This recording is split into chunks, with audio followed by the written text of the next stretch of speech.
Picture this. The United States government once spent millions of dollars to train dolphins as underwater spies. That's right, highly intelligent marine mammals were recruited for covert Cold War missions, complete with harnesses and cameras.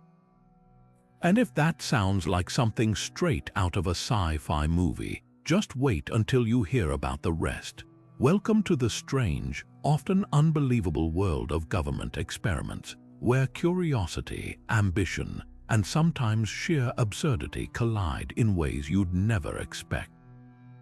From testing mind-controlled drugs on unsuspecting citizens to attempting to create zombie animals, the U.S. government has greenlit some of the most bizarre experiments in history.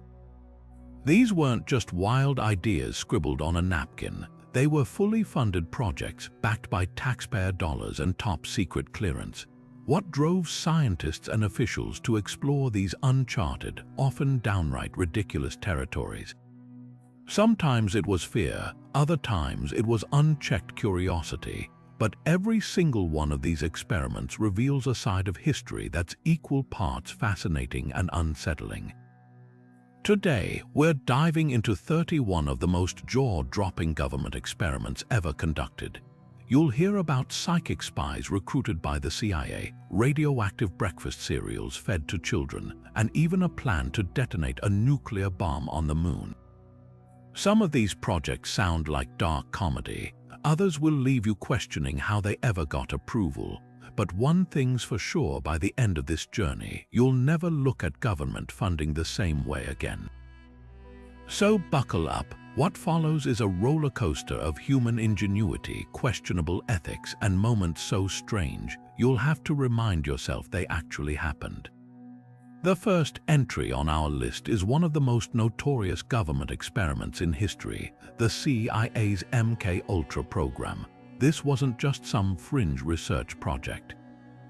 It was a full-scale, classified operation with one shocking goal: to master mind control. Imagine a world where intelligence agencies could manipulate thoughts, erase memories, or even reprogram enemy agents. That's exactly what the CIA wanted to achieve, and they were willing to cross terrifying ethical lines to make it happen. The program's methods were straight out of a dystopian thriller.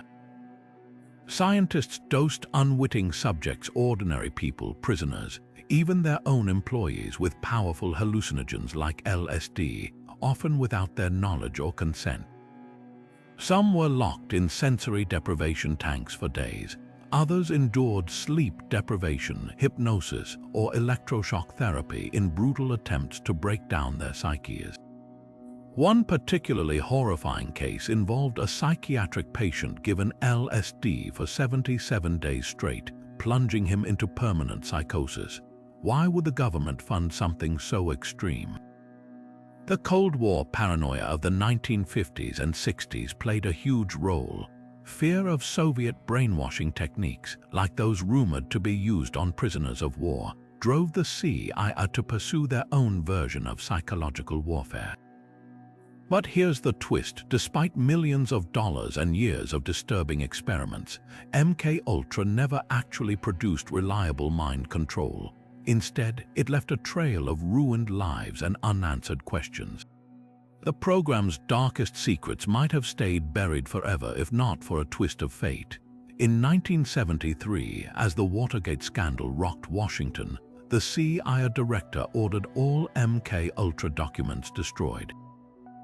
But a single misfiled box survived, one that contained enough evidence to expose the truth. The revelation sparked outrage, congressional hearings, and lasting reforms on human experimentation. Yet even today, many files remain classified, leaving us to wonder just how deep the rabbit hole went. The legacy of MKUltra stretches far beyond classified documents and congressional hearings. It became a cultural phenomenon that reshaped how we view government secrecy. Decades later, the program still fuels conspiracy theories, from claims of real-life Manchurian candidates to whispers of ongoing mind control operations. Hollywood latched onto the nightmare fuel too, with films like The Manchurian Candidate and shows like Stranger Things borrowing elements of these experiments. But pop culture references barely scratch the surface of the real damage done. When those misfiled documents finally came to light in the 1970s, they revealed something even more unsettling than the experiments themselves, a pattern of deception. The CIA hadn't just tested on unwitting citizens, they'd outsourced research to universities, hospitals, and prisons under false pretenses, leaving a trail of traumatized test subjects who never knew what was done to them. One victim, a Canadian man named Harold Blower, died after being injected with a military-grade hallucinogen without his consent. His family spent 20 years fighting for answers before the truth emerged. The fallout was seismic. Public trust in intelligence agencies cratered, leading to new oversight laws and ethics reforms. Yet even with these safeguards, MKUltra's shadow lingers. Every time a new conspiracy theory gains traction, whether about fluoride in water or subliminal messages in ads, it taps into that same undercurrent of distrust seeded by these Cold War experiments. And the most chilling part, we still don't know the full scope. Thousands of documents remain classified, buried so deep that researchers joke they'll need psychic powers to uncover them. Maybe that's the ultimate irony. A program meant to control minds ended up permanently altering how we see those in power. While MKUltra revealed the government's willingness to manipulate minds, another experiment exposed something even more disturbing: the deliberate sacrifice of human lives in the name of science. The Tuskegee Syphilis Study wasn't just unethical. It was a 40-year betrayal disguised as medical research, one that weaponized racism and left hundreds of black men to suffer needlessly. It began in 1932, in the shadow of the Great Depression, when the U.S. Public Health Service recruited 600 impoverished black sharecroppers in Alabama. Told they were being treated for bad blood, a vague term that covered everything from anemia to syphilis, these men were promised free meals, medical exams, and burial insurance. But the truth was far darker. Nearly 400 of them already had syphilis, and researchers had no intention of curing them. Instead, they watched as the disease ravaged their bodies, causing blindness, paralysis, and agonizing death, all while withholding the life-saving penicillin that became available in the 1940s. The racial implications were impossible to ignore. Every layer of the study relied on systemic oppression, targeting vulnerable black communities, exploiting their lack of access to healthcare, and dismissing their suffering as expendable. Researchers even went to grotesque lengths to maintain the charade, sending out draft notices during World War II to prevent subjects from being treated by military doctors who'd screen for syphilis.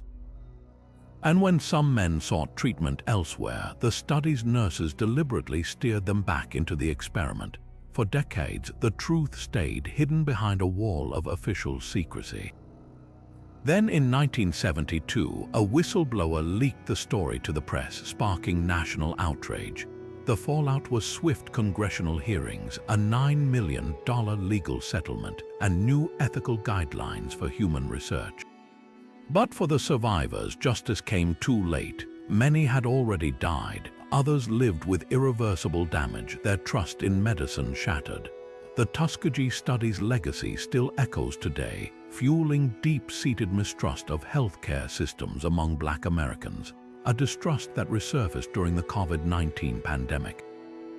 It's a grim reminder of how science, when divorced from morality, can become just another tool of oppression, and perhaps the most chilling part, the study's lead doctor never expressed regret, insisting to his dying day that the men were volunteers. That warped justification, the dehumanizing belief that some lives matter less, is what let the experiment continue for 40 horrifying years. The Tuskegee Syphilis Study didn't just end in scandal, it forced America to confront the rot at the core of its scientific institutions. The public outcry after the truth came out was so massive that it sparked immediate changes, beginning with the National Research Act of 1974. This law established strict ethical guidelines for human experimentation, requiring informed consent and oversight by institutional review boards. No longer could researchers treat vulnerable populations as lab rats. At least not legally, but real justice moved slower than the paperwork. It took until 1997, 25 years after the study was exposed, for President Bill Clinton to issue a formal apology on behalf of the US government.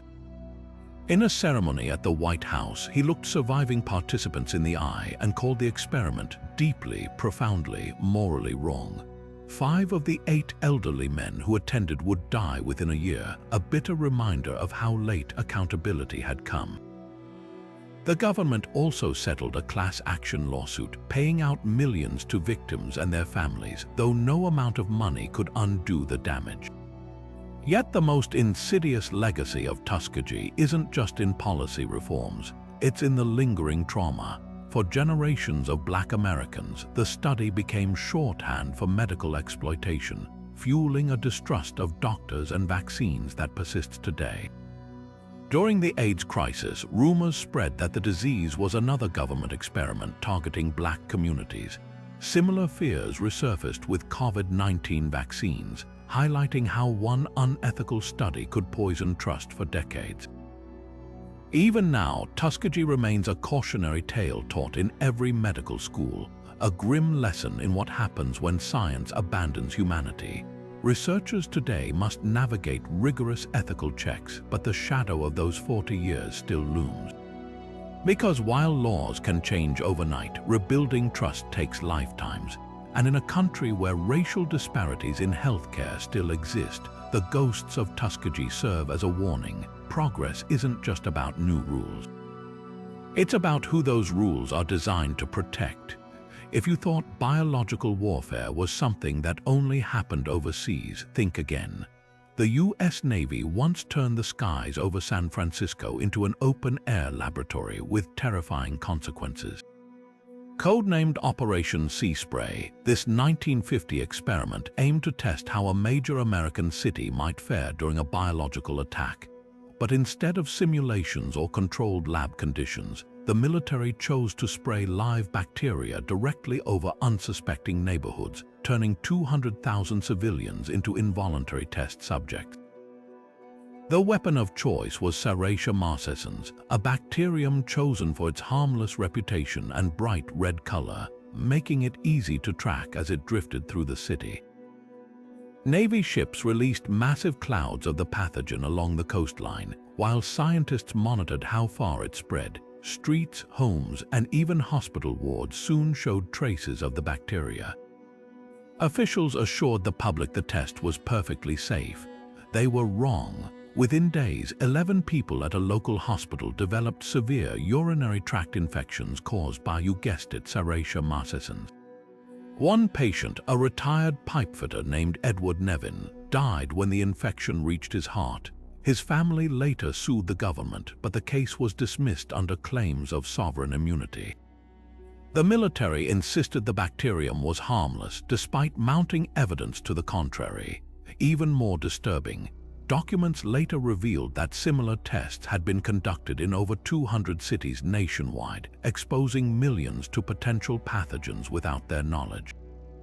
The ethical breaches were staggering. Not only had the Navy endangered lives, but they'd also deliberately hidden the truth. Residents were never warned about the tests, let alone asked for consent. When questions arose, officials dismissed concerns with Cold War logic, arguing national security justified the risk. But Operation Sea Spray wasn't just a violation of trust, it set a dangerous precedent. Decades later, declassified records showed similar experiments continued well into the 1960s, with cities from New York to Minneapolis subjected to covert releases of bacteria, chemical simulants, and even radioactive particles. The chilling takeaway: while these tests were framed as defensive measures, they blurred the line between protection and outright experimentation on the public. And the fallout wasn't just legal, it was scientific. The same bacterium dismissed as harmless in 1950 is now classified as a dangerous opportunistic pathogen known to cause pneumonia and bloodstream infections. Edward Nevin's death wasn't an anomaly, it was a harbinger of risks the government chose to ignore. Operation Sea Spray didn't just expose a city to bacteria, it exposed how easily ethics can be abandoned in the name of national security. While Operation Sea Spray showed the government's willingness to risk civilian lives, what happened next crossed into even darker territory, deliberately studying nuclear fallout victims like lab specimens. Enter Project 4.1, a secretive U.S. government program that turned Marshall Islanders into human guinea pigs after exposing them to radioactive contamination. This wasn't just unethical research, it was a betrayal that echoed the worst atrocities of wartime experiments, except these victims were supposed to be under America's protection. The story begins with Castle Bravo, the largest nuclear bomb ever detonated by the United States.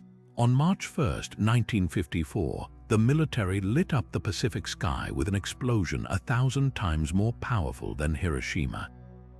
But what officials hadn't anticipated was the wind shifting, carrying radioactive fallout far beyond the expected danger zone. Snow like ash rained down on Rongelap Atoll, where islanders, including children, played in the strange powder, unaware it was poisoning them. Within hours, their skin blistered, hair fell out in clumps. The U.S. Navy evacuated them, but the real horror was just beginning. Instead of providing long-term care, the government saw an opportunity. Classified as Project 4.1, researchers began tracking the islanders' health without proper disclosure, turning their suffering into a brutal long-term study on radiation exposure. For decades, doctors monitored thyroid tumors, miscarriages, and birth defects while withholding critical medical information. Some islanders were even deliberately resettled on still contaminated land to study ongoing effects. The justification, as one Atomic Energy Commission memo coldly stated, the Marshallese were more like us than mice. The human cost was catastrophic. By the 1970s, nearly half the exposed Rongelap population developed cancers.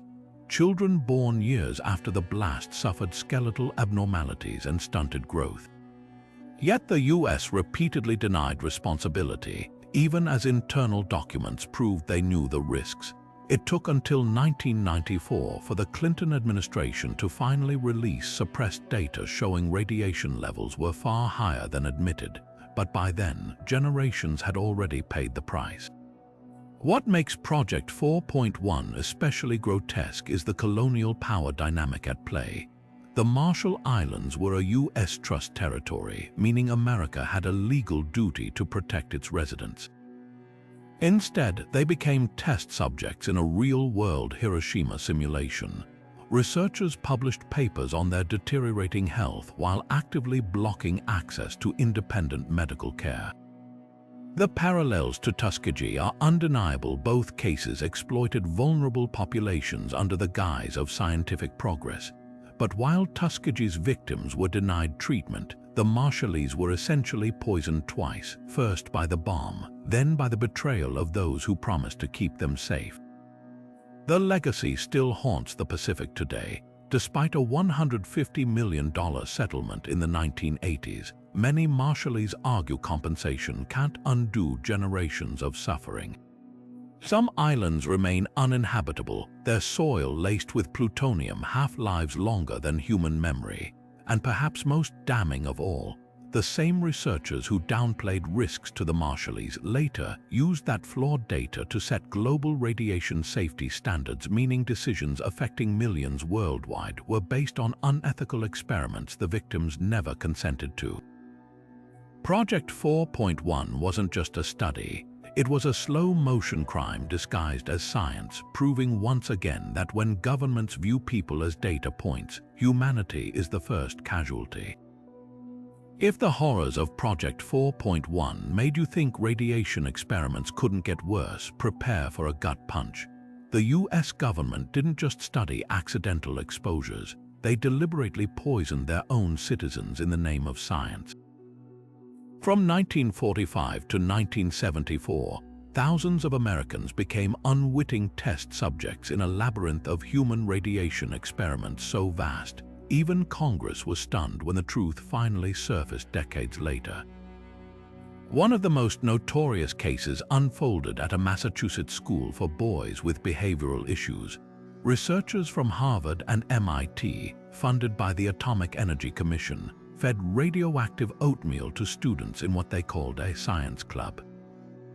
These boys, many of them orphans or from low-income families, were given breakfast laced with radioactive tracers, then subjected to painful bone marrow biopsies to track how the isotopes spread. Parents were told their children were receiving nutritional supplements with no mention of radiation. The experiments continued for years, leaving many participants with lifelong health issues and zero compensation until a public outcry in the 1990s forced an apology.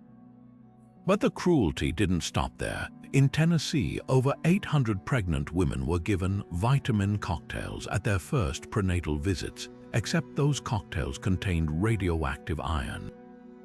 Doctors wanted to study fetal development but never informed these women they were part of an experiment. Some gave birth to babies with severe birth defects, others miscarried. Decades later, survivors described searching through medical records to piece together why their families had suffered so much, only to find they'd been marked as test subjects in government files. Then there were the soldiers. During nuclear bomb tests in Nevada, troops were ordered to march through Ground Zero shortly after detonations, breathing in radioactive dust to simulate battlefield conditions. Declassified footage shows men grinning in shorts and t-shirts as mushroom clouds bloomed behind them, completely unaware their government was studying how much radiation a human could absorb before collapsing. Many later developed rare cancers, only to have their VA claims denied because the Pentagon insisted exposure levels were safe, the most chilling part. These weren't rogue experiments. They were coordinated through top agencies like the Atomic Energy Commission, often with direct Pentagon oversight. Researchers knew the risks. Internal memos discussed expected cancer rates, but pressed ahead anyway, viewing low-income communities, pregnant women, and even children as expendable data points. When Congress finally investigated in 1993, investigators found over 4,000 radiation experiments conducted on Americans without consent. Some files remained so heavily redacted that full accountability became impossible. What separates these cases from Tuskegee or MK Ultra is the sheer scale and the cold clinical detachment behind them. While those programs targeted specific groups, radiation testing treated entire segments of the population as lab rats, from hospital patients injected with plutonium to terminally ill cancer subjects given lethal doses just to study decay rates. The ethical rot went so deep that when President Clinton's advisory committee uncovered the truth, their final report didn't mince words. America had committed gross violations of medical ethics not seen since Nazi experiments at Dachau. The fallout lingers literally and figuratively. Generations later, families of victims still fight for recognition, while documents continue surfacing in archives, each one a reminder of how easily trust can be weaponized. Because the real tragedy isn't just that these experiments happened, but that they were designed to stay hidden forever. Without whistleblowers and stubborn journalists, thousands might have gone to their graves never knowing why they got sick, why their children suffered, or why the government they trusted turned them into human measuring devices for science's darkest ambitions. While radiation experiments targeted civilians, another group of Americans faced chemical warfare not on foreign battlefields, but inside their own country's military bases. At Maryland's Edgewood Arsenal, the U.S. Army turned its own soldiers into unwilling test subjects, dosing them with everything from hallucinogens to lethal nerve agents under the guise of Cold War preparedness. This wasn't just a few rogue trials, it was a systematic, decade-long program that exposed over 7,000 servicemen to substances that would haunt them for life. The experiments began in the early 1950s, driven by panic over Soviet advances in chemical weapons. Troops were told they were helping develop defensive measures, but the reality was far darker. Inside Edgewood's sealed chambers, men inhaled vapors of sarin and VX nerve agents so deadly, a single drop can kill within minutes. Others were given massive doses of LSD, sometimes for 77 days straight, leaving some permanently psychotic. One veteran recalled being locked in a room with no explanation as his vision fractured into terrifying hallucinations, convinced he'd been abandoned by his own government. Consent was a cruel illusion. Many volunteers were young enlistees pressured into signing vague forms, unaware they'd be exposed to chemicals banned by international treaties. Some were threatened with court-martial if they refused. Declassified memos later revealed researchers knew the risks. Internal reports warned of potential brain damage from LSD as early as 1953, but tests continued for 20 years anyway. The aftermath read like a medical horror story. Veterans described waking up covered in blisters, bleeding from their ears, or suffering seizures years later. Others developed Parkinson's-like tremors, likely from nerve agent exposure. When they sought disability benefits, the Pentagon stonewalled, destroying records or claiming no proof existed linking their illnesses to Edgewood. It took until 2009 for the government to finally acknowledge the harm, offering meager compensation to a handful of survivors long after most had already died. What makes Edgewood especially chilling is how it weaponized trust. These men signed up to serve their country, only to be treated like disposable lab equipment. Unlike Tuskegee or radiation tests targeting marginalized groups, Edgewood's victims were soldiers, people the military had a sacred duty to protect. Instead, they became casualties of a war that wasn't even being fought, their suffering buried under layers of secrecy until whistleblowers and aging veterans forced the truth into the light. The legacy lingers in veterans' hospitals and congressional hearings where survivors still fight for recognition.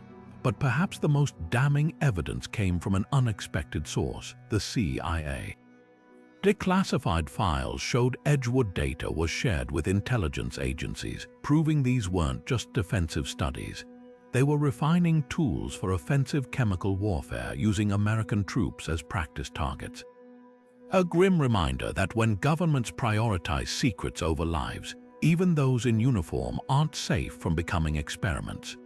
The Philadelphia experiment is one of those stories that blurs the line between conspiracy theory and Cold War secrecy so thoroughly, even historians can't agree where the truth ends and the myth begins. According to legend, in 1943, the U.S. Navy made an entire warship, the USS Eldridge, disappear in a Philadelphia shipyard, teleporting it to Virginia and back in an instant.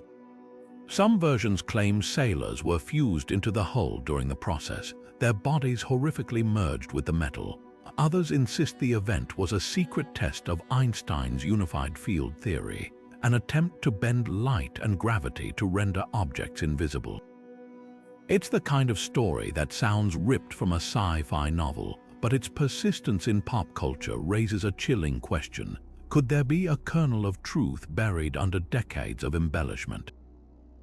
Declassified records tell a very different tale. The Navy has always denied the experiment occurred, but documents confirm they were working on a real and far less fantastical project called degaussing. This involved wrapping ships with electromagnetic coils to make them invisible to magnetic mines, a crucial defense against German submarines. Sailors watching the process might have seen strange visual distortions from the powerful magnetic fields, which could explain early rumors. But the story spiraled out of control in the 1950s, fueled by a former merchant marine named Carl Allen, who claimed to witness the event despite no evidence he was ever in Philadelphia. His wild letters to the Navy, filled with inconsistent details, became the foundation of the myth. What's fascinating isn't just how the legend grew, it's why. The Philadelphia experiment emerged at the height of Cold War paranoia, when government secrecy around projects like the Manhattan Project made people question what else might be hidden. UFO sightings were skyrocketing, and the public was primed to believe in impossible technology.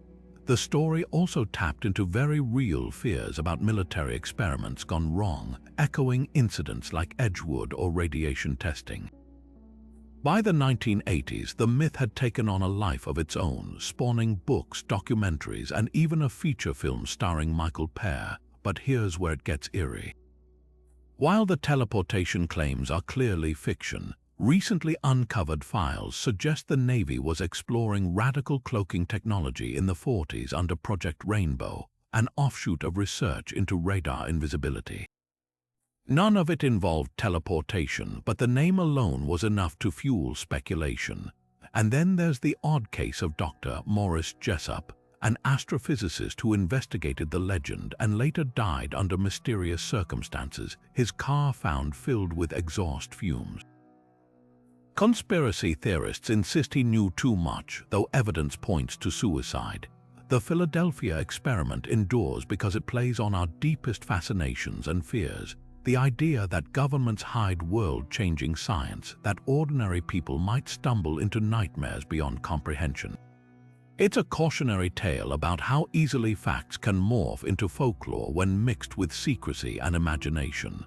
And while the USS Eldridge never vanished into thin air, the story itself has proven impossible to sink, floating endlessly in that murky space where history and myth collide. Long before the CIA launched MK-Ultra, the US Navy was already knee-deep in the shadowy world of chemical mind control with Project Chatter. Launched in 1947, just as the Cold War frost was settling over global politics, this classified program had one clear mission: to find or create the perfect truth serum. Imagine a substance so powerful it could strip away a person's ability to lie, turning enemy spies into open books. That's exactly what military scientists chased, and they weren't picky about how they tested it. The star of this unethical show was scopolamine, a drug derived from nightshade plants with a sinister reputation. Dubbed the zombie drug in early 20th century crime lore, scopolamine was known to induce extreme suggestibility, wiping out free will and leaving victims eerily compliant. Naval intelligence officers became obsessed with its potential, dosing everyone from prisoners to sailors to psychiatric patients in a frantic search for battlefield applications. Documents later revealed test subjects were often deceived, some told they were receiving medical treatments, others pressured into participation with threats of disciplinary action. But why the urgency? The answer lies in the paranoia of the era. With Soviet interrogators rumored to be using advanced drugs and hypnosis, the US feared falling behind in what they called the brain warfare arms race. Project Chatter wasn't just about extracting confessions. It aimed to reverse engineer Soviet techniques while developing offensive tools of their own. One declassified memo chillingly described the goal as creating a state of artificial schizophrenia, where a subject's mind could be fractured and reassembled at will. The ethical breaches were staggering. Unlike later programs that at least pretended to follow protocols, Chatter operated with near-total disregard for consent or safety. Test subjects suffered hallucinations, amnesia, and even permanent psychological damage, all while being monitored like lab rats. When the program was abruptly shut down in 1953, its research didn't disappear. It was folded into the CIA's burgeoning mind control projects, forming the twisted foundation for what would become MK-Ultra.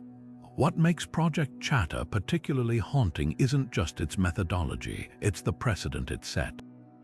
This was the moment America's military intelligence complex decided human minds were fair game for experimentation, a slippery slope that led to decades of abuse. And while scopolamine ultimately proved too unpredictable for reliable use, the pursuit of chemical truth-telling never truly ended. Modern debates about enhanced interrogation techniques and psychiatric drugs in warfare all trace back to those early, reckless experiments where the line between scientist and torturer first began to blur. The legacy of Project Chatter lingers in unexpected ways.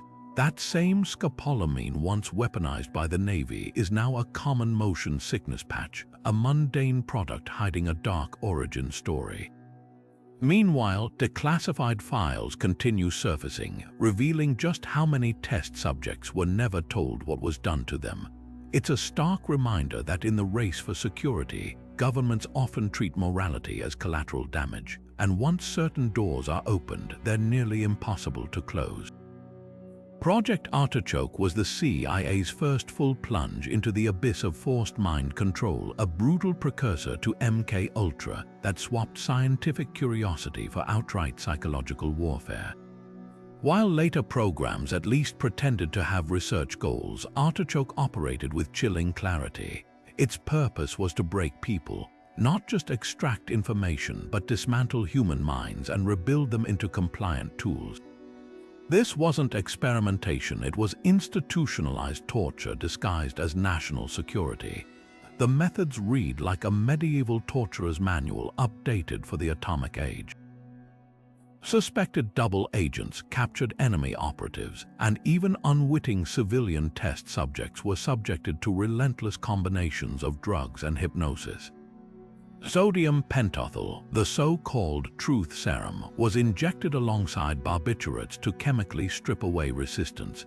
Then came the hypnosis sessions, where interrogators implanted false memories or triggered psychotic breaks by convincing subjects they were being hunted. One declassified report describes a man who believed his shadow was trying to kill him for 72 hours straight.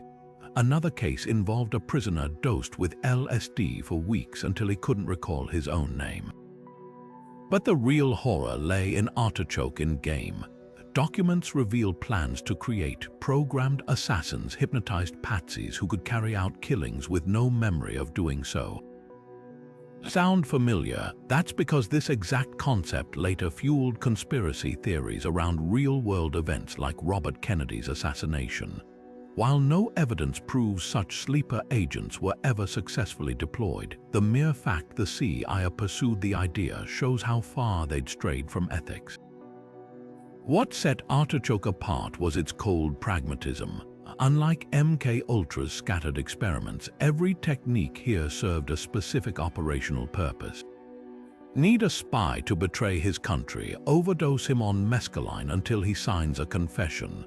Want to turn a diplomat into a propaganda mouthpiece? Hypnotize him into repeating scripted lines. The program even explored erasing and replacing entire identities, testing whether a person could be brainwashed into becoming someone else.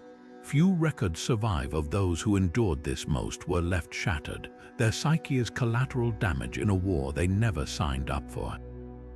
The program's name itself was a dark joke, Artichoke, referring to peeling back layers of the human mind like vegetable leaves. By 1953, it merged into MK Ultra, but its legacy endured. Many of the most infamous Cold War interrogation tactics, from sensory deprivation to pharmacological abuse, trace straight back to these early blueprints.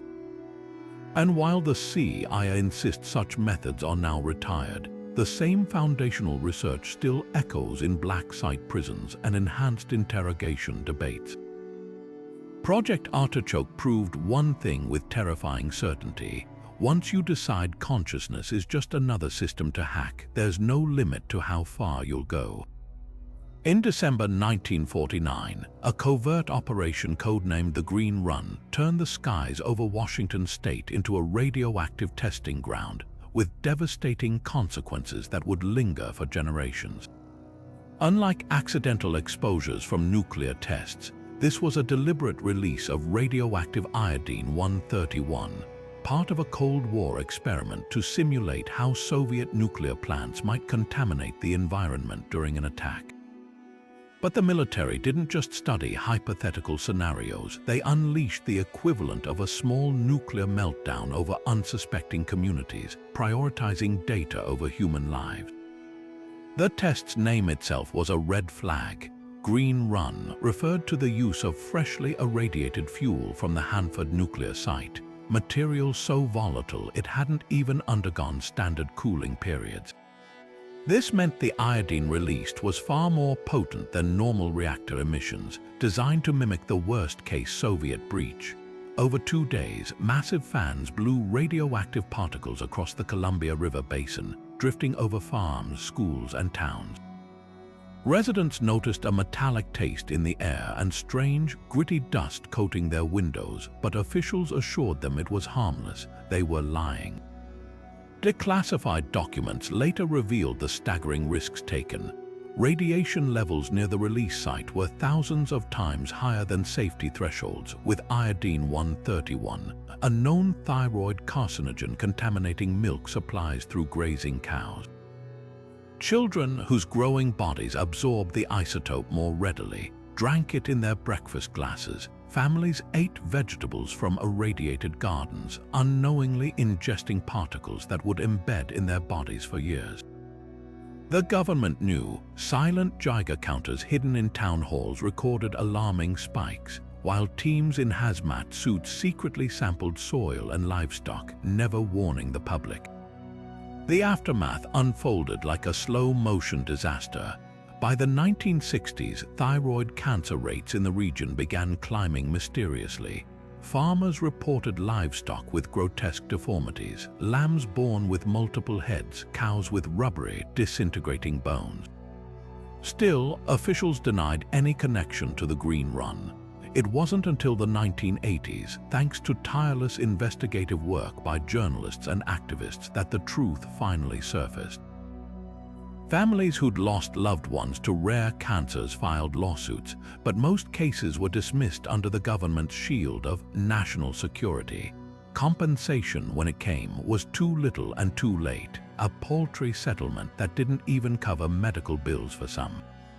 What makes the Green Run especially cynical is the sheer deception involved. Unlike other radiation experiments conducted under medical pretenses, this one had no pretense of benefit to participants, just pure military expediency. The Pentagon wanted data on Soviet-style contamination, and American civilians became expendable proxies. Even more damning, similar tests were later uncovered in other states, suggesting the Green Run wasn't an outlier but part of a pattern. The legacy here isn't just in contaminated soil or cancer clusters, it's in the broken trust between a government and its people. For decades, Hanford downplayed the event, insisting radiation levels were safe, despite knowing they deliberately exposed thousands. Today, the site remains one of America's most toxic environmental disasters, with cleanup costs ballooning into the billions. But no amount of money can undo the damage done that December night, when a nation at war with an invisible enemy decided its own citizens made acceptable casualties. The Green Run wasn't just an experiment, it was a betrayal written in isotopes, one that still glows faintly in the bones of those who lived through it. While the Green Run bathed Washington in radioactive fallout, another military operation was busy dusting American cities with chemical particles, this time to practice for a very different kind of war. Operation Large Area Coverage, or LAC, turned the skies over St. Louis, Minneapolis, and Winnipeg into a giant aerosol testing ground during the 1950s. But instead of radioactive isotopes, Army planes sprayed clouds of zinc-cadmium sulfide, a fine, fluorescent powder chosen because its particles mimicked the dispersal patterns of biological weapons. The goal: to map how enemy agents might spread during an attack on U.S. soil. What the military didn't account for was just how much of that powder would settle into the lungs of unsuspecting civilians. Residents noticed the chalky mist drifting down but were told it was harmless smoke screen testing for weather research. Schools, hospitals, and entire neighborhoods became unwitting participants in the experiment, with some areas dosed repeatedly over years. The Army even targeted low-income housing projects and predominantly black neighborhoods in St. Louis, raising disturbing questions about who was considered expendable in these tests. Only decades later did documents reveal the truth. The safe powder contained cadmium, a known carcinogen linked to lung and prostate cancer. Worse, some tests used particles small enough to lodge deep in lung tissue, a detail conveniently left out of initial safety reports. When the truth finally surfaced in the 1990s, the fallout was immediate. Families who'd lost loved ones to respiratory illnesses demanded answers, while researchers scrambled to downplay risks. The Army insisted concentrations were too low to cause harm, but independent studies found cadmium levels in some areas exceeded safety limits by 300%. One St. Louis neighborhood later discovered their childhood cancer cluster aligned perfectly with LAC's most intense spray zones, a correlation too stark to ignore. Operation LAC's legacy isn't just in the potential health consequences, it's in the blatant disregard for informed consent. Unlike earlier radiation tests that at least targeted remote areas, this operation blanketed densely populated cities, treating them like human petri dishes. And while the military eventually halted the spraying, the mindset behind it never truly disappeared. The same playbook: secrecy, deception, and sacrificing civilian safety for strategic data would resurface in later chemical and biological warfare programs. Because once a government decides its citizens are test subjects first and people second, the line between defense and endangerment doesn't just blur, it vanishes altogether. The Stanford prison experiment is often remembered as a shocking glimpse into human cruelty, but what few realize is that this infamous study had direct ties to the U.S. military. Funded by the Office of Naval Research in 1971, psychologist Philip Zimbardo's project was originally designed to investigate conflict between prisoners and guards. What unfolded instead was a psychological freefall so disturbing, it reshaped ethics in research forever. Zimbardo transformed Stanford University's basement into a mock prison, recruiting 24 college students, all mentally healthy, and randomly assigning them roles as inmates or guards. Within hours, the simulation spiraled out of control. Guards, handed uniforms and mirrored sunglasses to anonymize them, began inventing humiliating punishments, forced nudity, sleep deprivation, even simulating sodomy with brooms. Prisoners, stripped of identity and called only by numbers, broke down screaming or withdrew into catatonic silence. The planned 2-week experiment imploded after just 6 days when a horrified grad student, later Zimbardo's wife, intervened, declaring, "You're not a prison superintendent. You're a researcher." The military's interest in funding such a study wasn't coincidental. With Vietnam protests raging and reports of prisoner abuse at places like Abu Ghraib decades away, the Navy wanted to understand how ordinary people could become tyrants or broken victims under institutional pressure. What they got was a blueprint for psychological disintegration. Zimbardo himself fell into the experiment's trap, initially dismissing ethical concerns until confronted with footage of guards forcing prisoners to simulate sexual acts. The fallout was seismic. While not as clandestine as MK Ultra, Stanford's study exposed how easily authority could corrupt, even in controlled academic settings. It became a case study in unethical research, leading to stricter oversight laws. Yet the darkest revelation wasn't just the guards' cruelty, it was how eagerly participants embraced their roles. One prisoner later admitted faking a mental breakdown just to escape, while a guard confessed to deliberately escalating abuse because it was fun. Decades later, the experiment's military connections raise unsettling questions. Was this pure research, or were findings meant to train interrogators? Declassified memos show the Navy usait el psychological stress for POW scenarios, a detail that casts Zimbardo's work in a far more operational light. And while the study's methods have been widely debunked as unscientific, its cultural impact is undeniable. From courtroom defenses blaming the system for crimes to Hollywood films like Das Experiment, Stanford's basement prison endures as a warning. Give people permission to dehumanize others, and darkness follows faster than anyone wants to believe. The true legacy of the Stanford prison experiment isn't just about ethics in research, it's about the military's quiet role in probing the limits of human behavior. Because when institutions fund studies that strip away morality in the name of science, they're not just observing cruelty, they're creating it. While America's unethical experiments shocked the world, one of history's most brutal psychological studies unfolded under apartheid-era South Africa with disturbing ties to U.S. Cold War research. Known as the Aversion Project, this nightmarish program sought to cure homosexuality through electroshock therapy, chemical castration, and forced gender reassignment surgeries. But unlike secretive CIA operations, these tortures were state-sanctioned, targeting gay soldiers and civilians under the guise of medical treatment. From the 1970s to the late 80s, military psychiatrists at Voortrekker Military Hospital conducted horrific experiments on nearly 900 people. Suspected LGBTQ soldiers were hauled in for diagnosis, then subjected to days of electroconvulsive therapy while being shown homoerotic imagery, a crude attempt to rewire their desires through pain. Those who didn't respond faced even darker fates: involuntary estrogen injections, genital mutilation, or coerced sex change operations performed by doctors who saw them as broken equipment needing repair. One victim, a young conscript named Peter, recalled being strapped down and shocked until he vomited, while officers screamed that he'd die a faggot if he didn't change.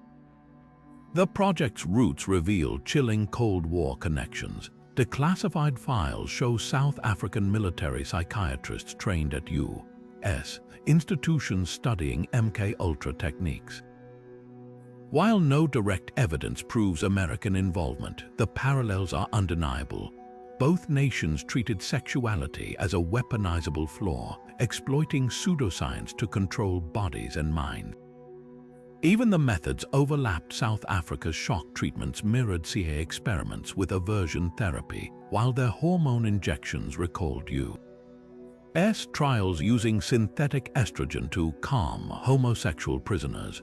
What sets the Aversion Project apart is its sheer institutional cruelty. Victims weren't just test subjects, they were erased. Military records listed gay soldiers as psychotic or schizophrenic, destroying their careers. Many post-op transgender women were dumped in poverty with no follow-up care, their trauma compounded by apartheid's racism. The program collapsed in the 90s as apartheid fell, but justice never came.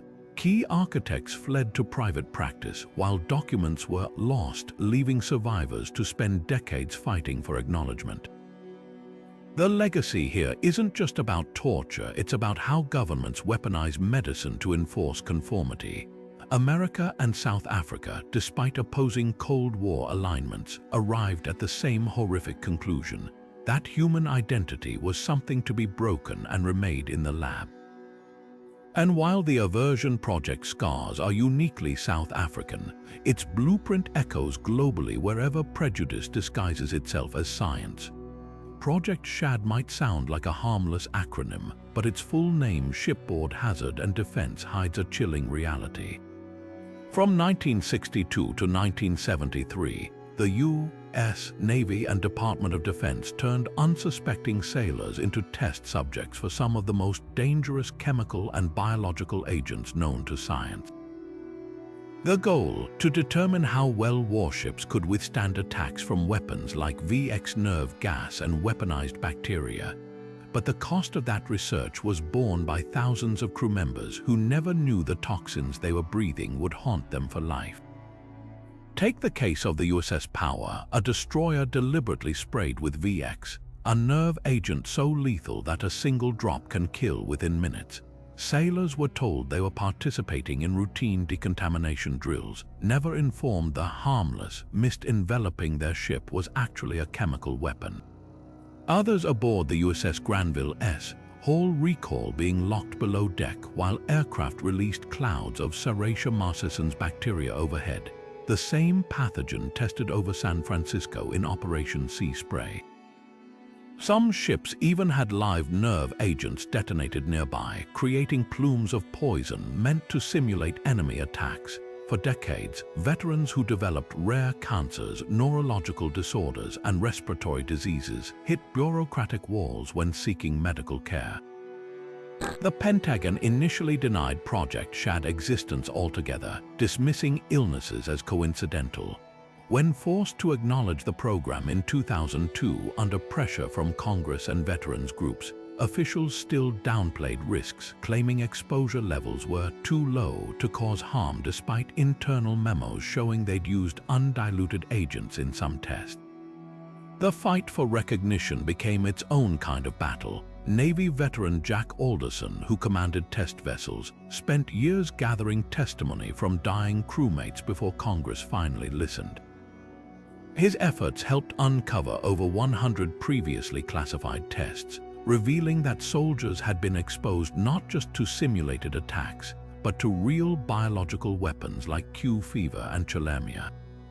What makes Project SHAD particularly grotesque is the betrayal of trust.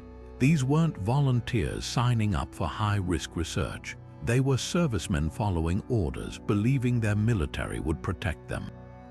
Instead, they became data points in a Cold War game, their health sacrificed to answer hypothetical combat scenarios. The program's legacy lives on in VA hospitals, where surviving crewmen still struggle to prove their ailments stem from those secret trials. Even today, less than 20% of SHAD-related disability claims get approved, leaving families to watch loved ones deteriorate without answers or compensation. Perhaps the most haunting detail comes from declassified film reels of the tests. Grainy footage shows sailors in gas masks scrubbing decks after mock attacks, utterly unaware the simulated toxins were deadly in any dose. Watching those images, it's impossible not to wonder, if a government treats its own military as expendable test subjects, who's left to trust when the experiments end but the suffering doesn't? The Fernald School radiation experiments stand as one of the most appalling examples of how scientific ambition can trample over basic humanity. In the shadow of World War II's atomic frenzy, researchers from MIT and Harvard targeted society's most vulnerable, children with intellectual disabilities, turning their breakfast bowls into a radioactive testing ground. From 1946 to 1953, nearly 70 boys at the state-run Fernald School in Massachusetts were fed oatmeal laced with radioactive calcium and iron isotopes. The parents told they were enrolling their sons in a special science club offering extra nutrition. The truth, these children became unwitting guinea pigs in a study tracking how the body absorbs radioactive materials. What makes this experiment especially monstrous is the calculated deception. Researchers knew these boys, many orphans or from impoverished families, had no one to advocate for them. Consent forms mailed to parents buried the word radioactive in dense medical jargon, while school staff pressured families by framing participation as a privilege. One boy, later identified as Howard, recalled being rewarded with Mickey Mouse watches and trips to baseball games, completely unaware his body was being studied like a contaminated lab specimen. The isotopes injected into their breakfasts were no trivial dose either. Some received radiation levels comparable to what nuclear workers today would trigger alarm bells for exceeding. The research itself was shockingly mundane in its goals, to study mineral absorption rates, but the methods crossed every ethical line. Scientists drew blood samples weekly, sometimes taking 50 milliliters at a time from small children, equivalent to draining 12 soda cans worth over the study. Bone marrow biopsies, excruciating procedures where needles were hammered into hips to extract tissue, were performed without anesthesia. When the experiments ended, there was no follow-up care, no monitoring for long-term effects like leukemia or bone cancer, just silent dismissal back to Fernald's bleak wards. Decades later, when the study finally came to light in 1993, the excuses were as damning as the acts. MIT claimed the radiation doses were minimal, ignoring that no amount is safe for developing children. The school argued the boys received better care than other residents, a grotesque justification implying abuse was offset by crumbs of attention. Only after congressional hearings and a $1.85 million settlement did victims receive acknowledgement, though many had already died young from cancers never linked to their ordeal. Fernald wasn't an aberration, it was part of a pattern. The same researchers simultaneously ran trials on pregnant women and newborns, proving how easily ethics were discarded when studying expendable populations. But what lingers isn't just the medical betrayal, it's the cultural blindness that allowed it. These experiments happened not in some covert black site, but in institutions taxpayers funded, approved by doctors society trusted. That's the real horror, when cruelty wears a lab coat and speaks in academic language. Even child abuse can be rebranded as progress. The Fernald boys weren't just poisoned by radiation. They were poisoned by the lie that some lives matter less in the name of science. In the shadow of the Manhattan Project, while the world marveled at the destructive power of atomic bombs, a far quieter horror was unfolding in American hospitals. Beginning in 1945, 18 unsuspecting patients became test subjects in a classified experiment code named the plutonium injections, a study so ethically bankrupt, it makes Tuskegee look almost transparent by comparison. The goal was simple: track how plutonium, the core ingredient of nuclear bombs, behaves inside a human body. The method: injecting live patients with doses up to 96 times the safe limit, then monitoring them like walking Geiger counters until they died. Take the case of Eb Cade, a 53-year-old black construction worker hospitalized after a car crash in Oak Ridge, Tennessee. Without his knowledge or consent, doctors slipped plutonium into his intravenous drip, then began harvesting his bones and teeth to measure radiation absorption. When Cade miraculously recovered and fled the hospital, perhaps sensing something was terribly wrong, researchers panicked, pressuring local dentists to extract 15 of his teeth as specimens. Other victims included a 4-year-old boy with bone cancer, a housewife diagnosed with rheumatoid arthritis, and terminal patients plucked from hospital wards like lab mice. None were told what was being done to them. Autopsy orders specified that their organs be preserved in lead-lined containers, their corpses treated as radioactive waste. The deception ran deep. Medical records were falsified to hide injections with plutonium referred to only by the code PU. Families received death certificates listing natural causes, never learning their loved ones had been irradiated from within. Even more chilling, the experiments weren't rogue acts, they were coordinated by the same elite scientists building America's nuclear arsenal. Documents later revealed Dr. Joseph Hamilton, a prominent radiologist, voiced concerns about the ethics in writing, only to be overruled by military brass who argued wartime secrecy justified any means. What makes these injections uniquely grotesque isn't just the lack of consent, it's the deliberate, almost clinical cruelty of the methodology. Researchers chose subjects based on specific criteria, some healthy, some ill, to compare how plutonium moved through different systems. They tracked decay rates in urine and feces, measured radiation in cadaver limbs, even stored extracted organs in vaults for decades. All while the victims themselves, people like Albert Stevens, misdiagnosed with stomach cancer and pumped full of plutonium under the guise of treatment, lived their final years in agony, never knowing they'd been turned into human calibration devices.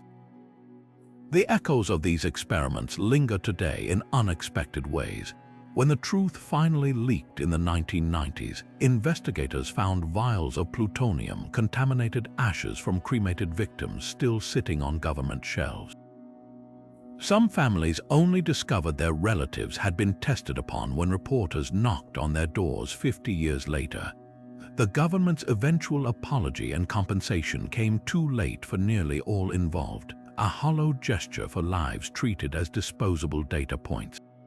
Perhaps the most haunting question isn't how this happened, but why it continued long after the war ended. The last known plutonium injection occurred in 1947, 2 years after Hiroshima, suggesting this wasn't just about beating the Axis, it was about perfecting the science of human radiation tolerance, no matter the cost. And in that grim calculus, these 18 men, women, and children weren't patients. They were just another resource to be mined, their suffering buried under the weight of lead-lined files and the infinitely heavier burden of official silence. Operation Big Buzz sounds like something out of a low-budget horror movie, but the reality was far more disturbing. In the summer of 1955, the U.S. Army unleashed hundreds of thousands of live mosquitoes across Savannah, Georgia, in a covert biological warfare test designed to simulate an enemy attack using insect-borne diseases. The mosquitoes weren't just any ordinary pests, they were Aedes aegypti, a species known for carrying yellow fever and dengue, diseases that had decimated populations throughout history. And the people of Savannah, they were never told they'd become involuntary participants in one of the most reckless public health experiments of the Cold War. The mechanics of the operation were as precise as they were alarming. Army researchers bred the mosquitoes in a Maryland lab, then packed them into Esky ice chests and drove them down to Georgia. Over several weeks, they released the insects from both ground vehicles and low-flying planes, blanketing neighborhoods with swarms while pretending to conduct routine mosquito control studies. Residents complained about the sudden influx of bites, but officials brushed off concerns, assuring everyone the bugs were sterile and harmless. That was a lie. While the mosquitoes weren't infected with disease during this test, documents later revealed the Army was actively researching how to weaponize them, meaning Operation Big Buzz was essentially a dress rehearsal for deploying actual biowarfare mosquitoes in combat. The ethical violations were staggering. Not only were civilians exposed to potential health risks without consent, but the test also ignored the very real possibility that some mosquitoes could carry existing pathogens naturally. Aedes aegypti doesn't need a lab coat to transmit disease. If even one of those insects had bitten someone with yellow fever before being captured for the experiment, the entire operation could have sparked an outbreak. And let's not forget the racial dynamics at play. Savannah's black neighborhoods, already underserved by healthcare, were disproportionately targeted for releases, raising ugly questions about who the military deemed expendable in these tests. When the truth finally surfaced decades later, the Army's excuses rang hollow. Officials claimed the tests were vital to developing defensive measures against Soviet biowarfare, but if that were true, why conduct them over American cities instead of controlled military bases? The answer, buried in declassified memos, was chillingly pragmatic. Researchers wanted data on how mosquitoes would behave in real urban environments, complete with unsuspecting human hosts. Savannah wasn't just a test site, it was a living laboratory where ordinary people became unwitting variables in a war game. The legacy of Operation Big Buzz isn't just in its brazen disregard for public safety, it's in the precedent it set for blurring the lines between military research and civilian harm. Because once you decide it's acceptable to release disease vectors over populated areas, what's next? The same mindset would later fuel projects like Operation Dropkick, where fleas and ticks were tested in Florida, and Operation Magic Sword, which unleashed 500,000 mosquitoes over the Florida Keys. Each of these experiments treated human beings as collateral damage in the pursuit of battlefield advantage, proving that when national security becomes an all-purpose justification, even the most basic ethical boundaries can vanish like smoke, or in this case, a swarm of mosquitoes descending on an unsuspecting town. Project Paperclip wasn't just a post-war recruitment drive. It was a Faustian bargain that traded justice for scientific advantage, airlifting some of the Third Reich's most brilliant but morally compromised minds straight into America's Cold War arsenal. As Allied forces stormed through Germany in 1945, they weren't just seizing territory, they were hunting for Hitler's top scientists, racing against the Soviets to capture the brains behind Nazi Germany's terrifying technological leaps. Rockets that had rained fire on London, jet fighters that outpaced Allied planes, even early blueprints for what would later become intercontinental ballistic missiles. The US government faced a chilling calculus. Let these men face trial for war crimes or whitewash their pasts and harness their genius to beat Stalin in the coming arms race. They chose the latter, and the consequences would echo through history. At the center of it all stood Wernher von Braun, the charismatic rocket engineer whose V-2 missiles had killed thousands in Allied cities, built by slave laborers from concentration camps like Mittelbau-Dora. Survivors described prisoners collapsing from exhaustion under whiplash, their corpses piled next to assembly lines. Von Braun later claimed he was apolitical, merely a scientist doing his job, but documents show he held an SS officer rank and attended meetings where slave labor quotas were discussed. None of this stopped the US Army from smuggling him into America under paperclip, where he became the smiling face of NASA space program, lauded as a visionary while his past was systematically erased. The ethical gymnastics were staggering. To bypass President Truman's explicit ban on importing active Nazis, military officials falsified records, scrubbing SS affiliations and downplaying atrocities. Paperclip's architect, Operation Overcast Officer Bosquet-Wev, even quipped that denying these men entry would be like refusing asylum to Einstein because he was a German. The comparison was grotesque. Among those granted sanctuary were doctors like Hubertus Strughold, who'd overseen freezing experiments on Dachau prisoners, research that later formed the basis of U.S. aerospace medicine. Others, like chemical weapons specialist Kurt Blom, had tested sarin on concentration camp inmates. Their expertise was deemed too valuable to waste on something as inconvenient as a war crimes tribunal. What began as a short-term intelligence operation ballooned into a full-scale brain drain, with over 1,600 German and Austrian scientists quietly resettled in the U.S. By 1957, many were funneled into projects that defined the Cold War. Von Braun's team developed the Redstone missile, capable of carrying nuclear warheads, while others worked on nerve gas or mind control research eerily reminiscent of Nazi experiments. The irony was crushing America had gone to war to stop a regime that treated humans as expendable lab subjects, only to hire that regime's architects to advance its own science. The darkest legacy of Paperclip wasn't just the moral compromise, it was how thoroughly it corrupted institutional memory. When von Braun became a Disney-fied celebrity in the 1950s, hosting TV specials about space exploration, his Nazi past was reduced to a footnote. The Air Force even awarded Strughold a medal for outstanding service in aerospace medicine, despite survivors identifying him at Dachau.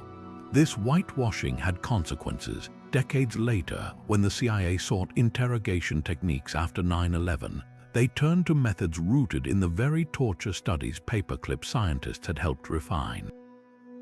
Declassified files revealed the full scope only recently. How much the U.S. knew, how willingly they looked away. A 1947 memo from the Joint Intelligence Objectives Agency admitted some recruits were ardent Nazis whose employment posed security threats, but concluded their skills justified the risk. That calculus progress over principle didn't just shape the space race or arms race. It normalized the idea that some crimes could be absolved if the perpetrator had enough to offer. And in the shadows of that bargain, thousands of Holocaust survivors watched their tormentors not just escape punishment, but thrive as American heroes. The unspoken message was clear. In the Cold War's zero-sum game, morality was just another variable to be calculated, and often the first one sacrificed. During World War II, while Allied and Axis forces clashed on battlefields across Europe and the Pacific, a different kind of warfare was being waged in secret chambers on American soil, one where U.S. soldiers became unwilling test subjects in grueling mustard gas experiments. From 1942 to 1945, over 60,000 servicemen were exposed to the blistering chemical agent, not by enemy fire but by their own government. The goal was straightforward: study how mustard gas affected troops under battlefield conditions, gathering data to develop better protective gear and treatments. The execution, however, crossed into unconscionable territory, especially when racial bias entered the equation.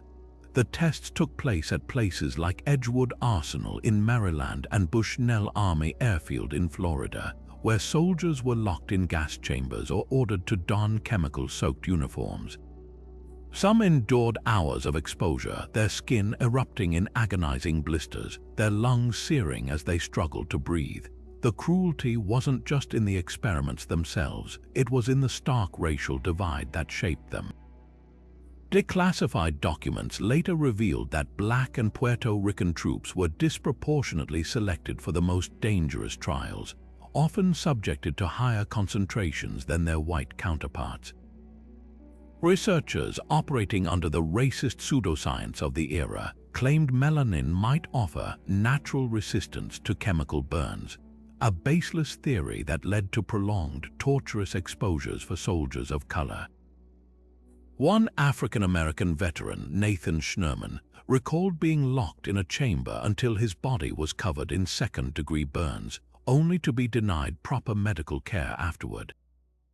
The long-term consequences were devastating. Many survivors developed chronic respiratory diseases, blindness, or rare cancers linked to mustard gas exposure. Yet when they sought VA benefits post-war, they hit a wall of bureaucratic denial.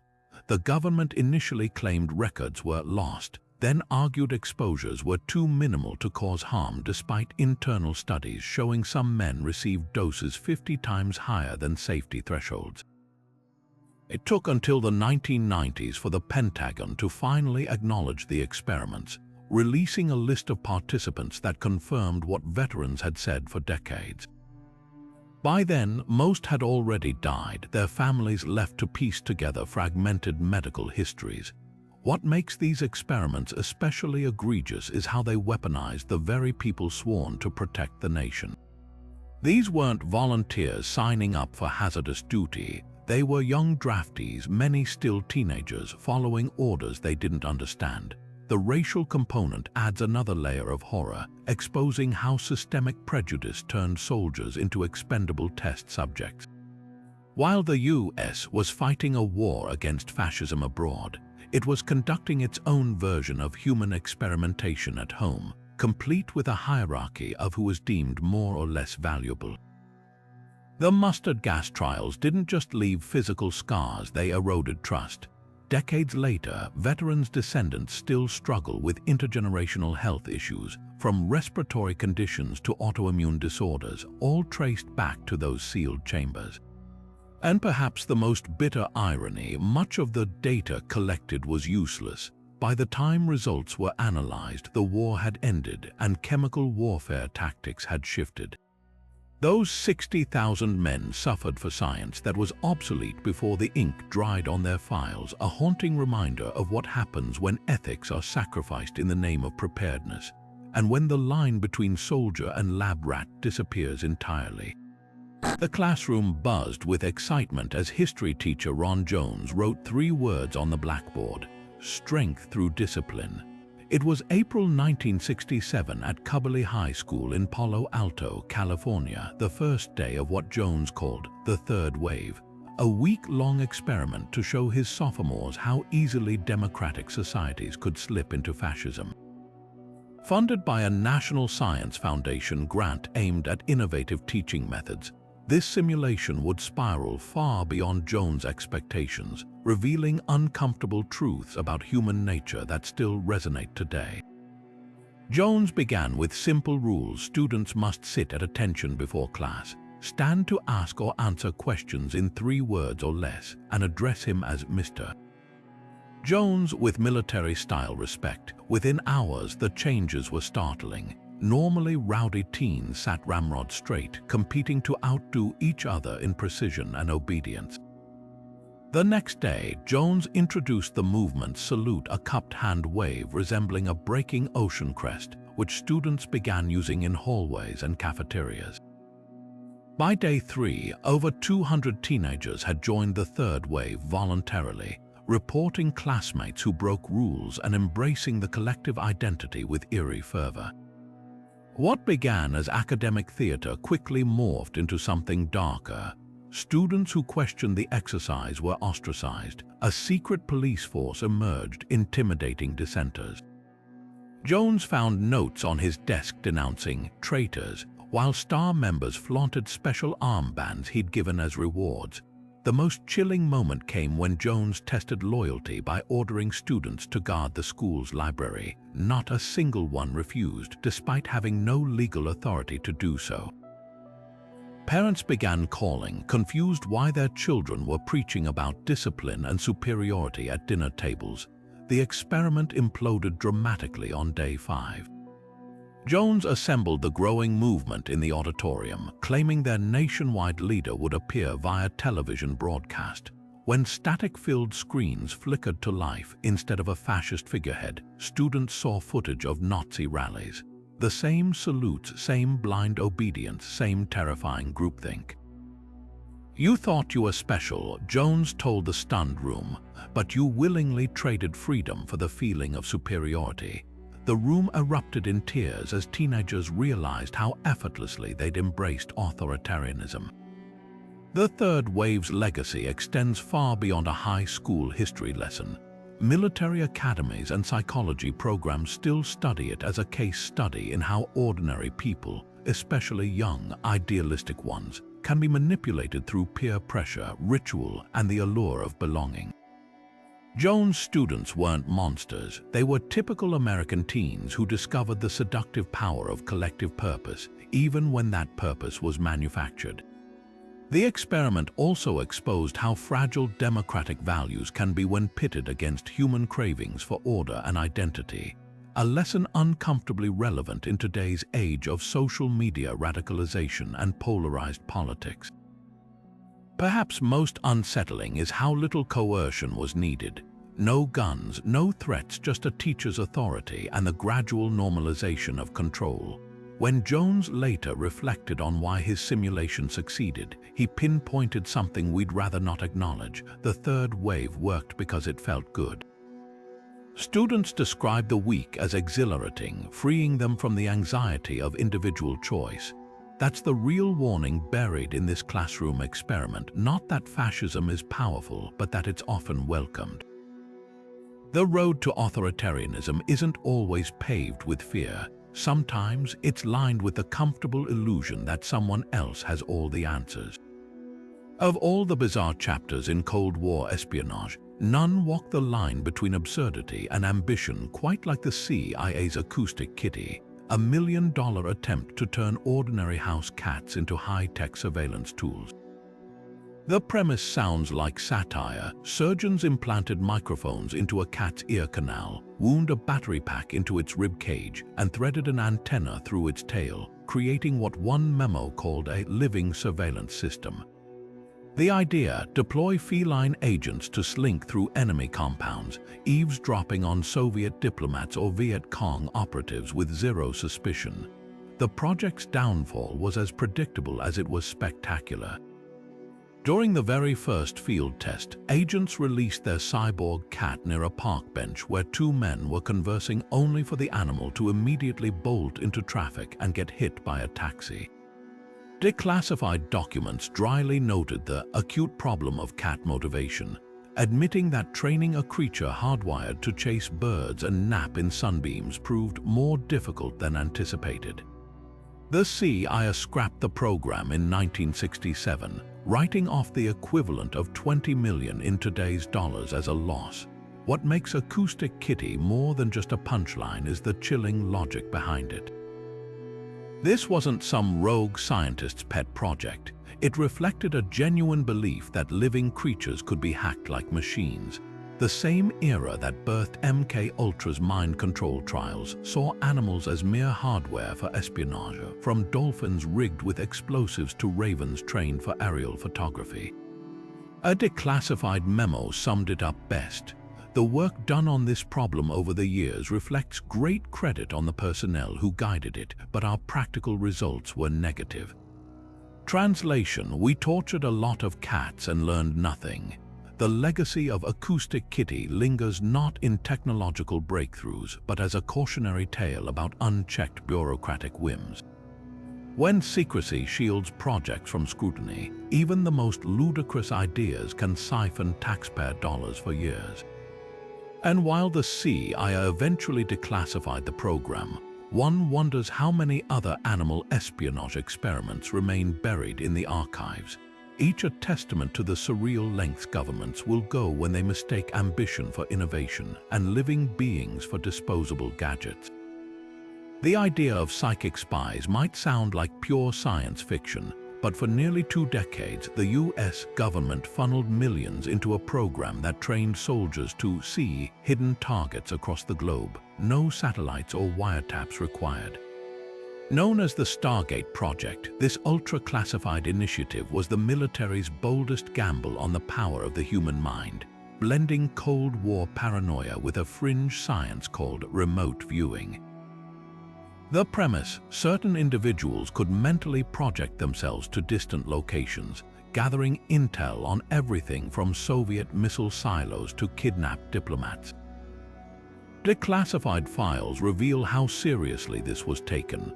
Run jointly by the CIA and DIA starting in 1975, Stargate recruited psychics, artists, and even housewives with alleged extrasensory abilities. One standout was Army veteran Joseph McMoneagle, who claimed to have accurately viewed a secret Soviet submarine facility in Siberia down to the correct number of cranes on the dock. His sketches, later matched to satellite photos, convinced skeptics enough to keep funding flowing. Another remote viewer, Lynn Buchanan, described walking through Libyan chemical weapons plants in his mind, detailing floor plans that supposedly aligned with later intelligence. But separating fact from fever dream is tricky. While some Stargate sessions yielded eerily precise details like correctly identifying a kidnapped general's location in Italy, most were frustratingly vague or outright wrong. A 1986 review found only 15% of reports contained actionable intel, with the rest drowning in metaphorical noise. Skeptics argued any hits were either lucky guesses or the result of cold reading, where viewers subconsciously pieced together clues from questions asked. The project's own scientific advisor, physicist Edwin May, admitted the data was statistically significant but operationally useless. What makes Stargate fascinating isn't just whether psychic powers exist, it's why the world's most powerful military kept betting on them.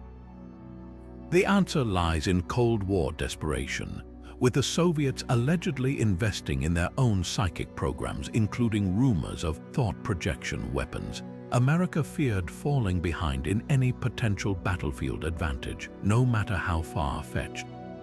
At its peak, Stargate employed over a dozen full-time remote viewers, their sessions transcribed into thousands of pages of transcripts now gathering dust in Virginia archives. The program's downfall came from an unlikely source, the very spies it aimed to assist. Case officers complained that sifting through psychic ramblings wasted time better spent on hard intel. One declassified memo grumbled about a viewer who insisted a Libyan airbase was surrounded by pink elephants, a detail unlikely to help mission planners. By 1995, with budgets shrinking and skepticism growing, the CIA shuttered Stargate, declaring it offered no discernible intelligence value. But the story doesn't end there. Decades later, former remote viewers still swear by their abilities, teaching workshops and advising private firms. Meanwhile, neuroscientists studying anomalous cognition at Stanford and elsewhere have stumbled onto curious phenomena, like some people consistently guessing hidden images at statistically improbable rates. It's a faint echo of Stargate's original promise that the mind might perceive beyond the five senses, even if not with the clarity of a spy satellite. The ultimate irony, while Washington dismissed psychic espionage as a bust, the Soviets reportedly took it deadly seriously. KGB files released post-Cold War show they ran parallel programs, even allegedly using remote viewers to track U.S. submarines. Whether any of it worked remains classified, buried in vaults where science, superstition, and state secrets collide. Stargate's real legacy isn't in proving psychic powers, but in revealing how far governments will go when the next battleground might just be inside someone's head. Imagine a laboratory where severed monkey heads twitch to life, their glassy eyes blinking under artificial light as blood pumps through tubes into their disconnected brains. This wasn't some grisly scene from a horror film. It was real science funded by the U.S. Army in the 1950s and 60s under the guise of advancing medical knowledge. The experiments, led by surgeon Robert White, pushed the boundaries of both science and ethics, attempting what seemed ripped from the pages of Frankenstein, full head transplants between living primates. White's team at Case Western Reserve University in Ohio began by perfecting surgical techniques to sustain a severed head. They'd decapitate a rhesus monkey, then immediately connect its carotid arteries to a machine that circulated oxygenated blood, keeping the brain alive outside the body. Witnesses described heads that could track movement with their eyes, swallow liquid, and even bite at sticks placed near their mouths, all while completely detached from any torso. But the real horror came next, transplanting one monkey's head onto another's body. In a macabre 1970 operation, White successfully grafted a monkey's head onto a donor body, creating a two-headed creature that survived for 9 days. Photographs show the recipient's original head staring blankly alongside the grafted head, its expression eerily aware as tubes snaked from its neck. The ethical firestorm was immediate. Animal rights groups condemned the experiments as grotesque torture, while medical peers questioned the practicality. After all, the spinal cords were never reconnected, leaving the heads paralyzed. White defended his work, arguing it laid groundwork for future human quadriplegia treatments or even full-body transplants.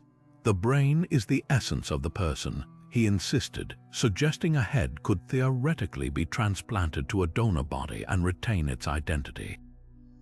Critics countered that the monkeys endured unimaginable suffering for speculative science, with no clear path to helping humans. Beyond the moral debate, the experiments exposed a chilling military interest.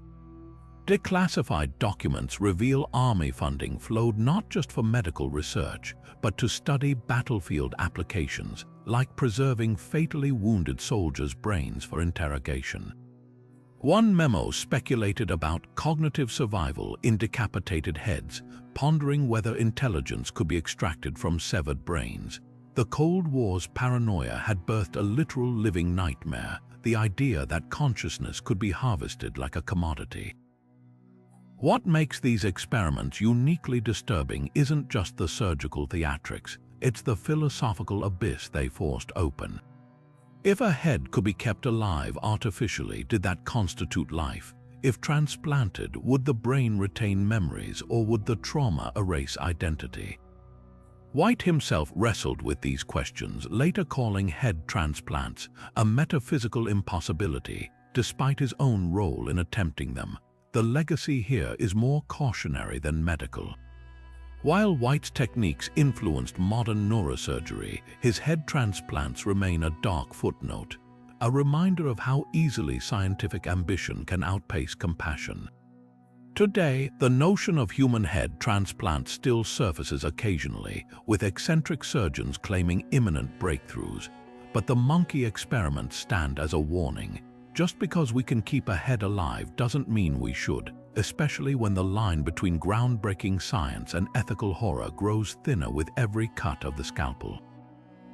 During the height of Cold War paranoia, when military researchers were dreaming up everything from psychic spies to mind-altering drugs, someone in a Pentagon brainstorming session pitched perhaps the most bizarre weapon concept of all: a gay bomb designed to turn enemy soldiers irresistibly attracted to each other. Officially dubbed harassing, annoying, and bad guy identifying chemicals, in a 2005 Air Force research proposal, this non-lethal weapon aimed to shower enemy troops with powerful aphrodisiacs and pheromones that would in theory reduce combat effectiveness by creating homosexual behavior among battalion members. Imagine the battlefield chaos: soldiers suddenly distracted by romantic impulses, uniforms unbuttoned, weapons abandoned for more intimate pursuits. The proposal, which secured initial Air Force funding through the innocuous-sounding Advanced Aerospace Threat Identification Program, read like a bad comedy sketch.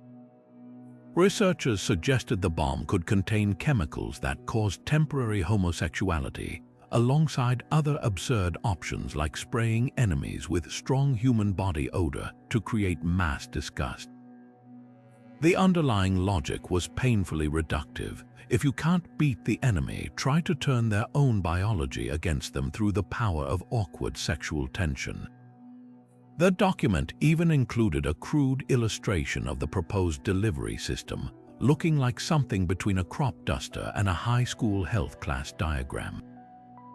What makes this more than just a ridiculous footnote is the sobering fact that taxpayer dollars actually flowed toward developing the idea.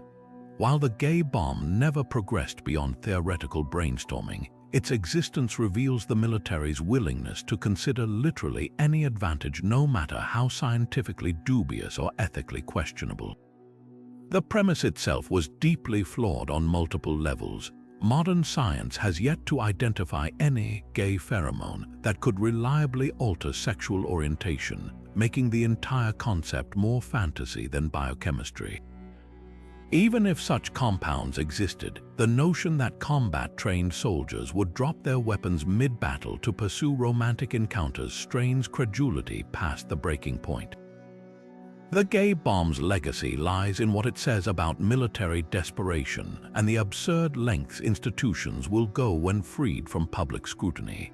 When the proposal leaked to the Sunshine Project, an anti-bioweapons watchdog, in 2007, the Pentagon initially tried to dismiss it as satire before conceding it was real, just not seriously considered. That defensive backtrack speaks volumes, because while the idea seems laughable now, it emerged from the same shadowy research ecosystem that gave us LSD-laced interrogations and radioactive breakfast cereals. Perhaps the ultimate irony: in trying to weaponize sexuality, the military overlooked its own discriminatory policies. This research occurred while "Don't Ask, Don't Tell" was still actively banning LGBTQ service members, suggesting an institution more comfortable imagining gay soldiers as an enemy weakness than accepting them as loyal troops. The gay bomb wasn't just scientifically bankrupt, it was a product of institutional hypocrisy that saw homosexuality as both a terrifying weapon and an intolerable identity. Today, the proposal survives as a cautionary tale about unchecked military brainstorming, where ideas aren't filtered through ethics or reality, but simply thrown at the wall to see what sticks. It's a reminder that when secrecy replaces scrutiny, even the most cartoonish concepts can get traction, proving that truth isn't just stranger than fiction, sometimes it's downright ridiculous. Tucked away in the remote Alaskan wilderness, a sprawling field of antennas bristles against the Arctic sky, part of the High-Frequency Active Auroral Research Program, or HAARP. Officially launched in 1993 by the U.S. Air Force and Navy, this facility was designed to study Earth's ionosphere, the electrified upper atmosphere that bounces radio signals around the globe. But where scientists saw a tool for understanding space weather, conspiracy theorists saw something far more sinister: a superweapon capable of warping weather patterns, triggering earthquakes, and even hijacking human minds. The science behind HAARP is complex but grounded in real research. By blasting high-frequency radio waves into the ionosphere, scientists can create temporary hotspots that help them study how solar storms disrupt communications or how to improve GPS accuracy. The facility's most striking effect, artificial aurora's ghostly green ripples in the night sky, conjured by the antenna's energy pulses. These controlled experiments provide invaluable data for everything from satellite operations to understanding climate change. Yet the moment HAARP massive transmitters powered up, the myths began. Claims that the program could manipulate hurricanes or steer jet streams gained traction after unusual weather events like the 2010 Haiti earthquake, with bloggers insisting HAARP radio waves had triggered the disaster. Never mind that seismologists traced the quake to well-documented tectonic shifts, or that HAARP energy output is dwarfed by a single lightning bolt. The allure of a hidden weather control weapon proved irresistible. Some theories veered into pure sci-fi territory. A 2002 Russian parliament report accused HAARP of being a geophysical weapon that could plunge continents into darkness by frying power grids. Others claimed the antenna's broadcast mind control frequencies linked to mysterious hums heard worldwide despite zero evidence HAARP signals could affect human biology. Even fringe climate activists latched on, blaming every drought or flood on non-existent ionospheric heaters. The irony, HAARP was never secret. Researchers published over 700 peer-reviewed papers on its work, and the facility hosted open house tours for Alaskan schools. When budget cuts forced its closure in 2014, the military transferred control to the University of Alaska Fairbanks, transforming it into an unclassified civilian research hub. But facts rarely deter true believers. When Hurricane Harvey devastated Houston in 2017, HAARP conspiracy posts resurged despite the facility being offline for years. What makes HAARP mythology endure isn't just paranoia, it's the human tendency to pattern match. We crave explanations for chaos, whether it's a hurricane's fury or a puzzling hum in the night. And in a world where drone strikes and cyber warfare are realities, the line between science fiction and military capability feels thinner than ever. HAARP's real legacy lies in that tension, a cutting-edge tool for understanding our planet, forever shadowed by the stories we project onto its towering antennas, a reminder that sometimes the most powerful weapon isn't technology, but imagination run wild. For decades, the Pentagon dismissed UFO sightings as misidentified weather balloons or overactive imaginations until internal documents leaked, revealing the U.S. government had been quietly investigating these mysteries all along. At the heart of this secrecy was the Advanced Aerospace Threat Identification Program, or OTIP, a shadowy Department of Defense initiative that spent $22 million studying encounters with unidentified aerial phenomena. But this wasn't just about chasing lights in the sky. Classified briefings described aircraft performing maneuvers that defied known physics, sudden 90-degree turns at hypersonic speeds, instantaneous acceleration without visible propulsion, even transmedium travel between space and ocean depths. Navy pilots who encountered these objects reported radar signatures that appeared and vanished like ghosts, their flight patterns suggesting technology generations beyond anything in human arsenals. The program's existence burst into public view in 2017, when the New York Times revealed Pentagon-funded researchers had compiled a database of hundreds of incidents, many witnessed by military personnel with top-secret clearances. Among the most shocking was the 2004 Nimitz encounter, where F-18 fighter jets tracked a tic-tac-shaped object off California that accelerated from 0 to Mach 5 in seconds, all without sonic booms or heat trails. Sensor footage released by the Pentagon showed the object rotating midair as if mocking the laws of inertia, leaving trained aviators struggling for explanations. But here's where the story twists from science fiction to bureaucratic surrealism.